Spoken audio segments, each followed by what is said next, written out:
खोतवाडी जलजीवन योजनेचा कारभार पुन्हा चव्हाट्यावर। जुन्या पाईपलाईनला नवीन पाईप जोडण्याचे काम सुरू।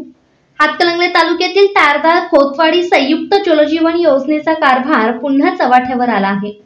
तब्बल 3 वर्षापासून प्रलंबित असलेल्या या योजनेबाबत अनेक तक्रारी करूनही संबंधित अधिकारी व मक्तेदार यांनी मनमानी पद्धतीने काम सुरू ठेवले आहे। आगामी जिल्हा परिषद निवडणुकीच्या पार्श्वभूमीवर तारदाळमधील काही राजकीय मंडळींच्या दबावाखाली मक्तेदारांनी दानोरे येथील जुन्या भारत निर्माण योजनेच्या पाईपलाईनला नवीन जलजीवन योजनेची पाईपलाईन जोडून नागरिकांची दिशाभूल करण्याचा प्रयत्न सुरू केला आहे, असा आरोप यासिन मुजव्वर यांनी केला। यामुळे प्रत्यक्षात प्रलंबित कामे न सुटता केवळ दिखावा करून ग्रामस्थांची फसवणूक होत असल्याची चर्चा गावात सुरू आहे।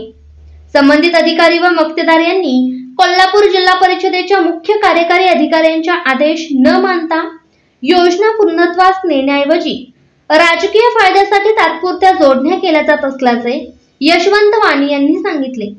ग्रामस्थांनी आता या गोंधळावर तीव्र नाराजी व्यक्त करून चौकशी व कारवाईची मागणी केली असून योग्य उपाययोजना न झाल्यास आंदोलनाचा इशारा दिला आहे।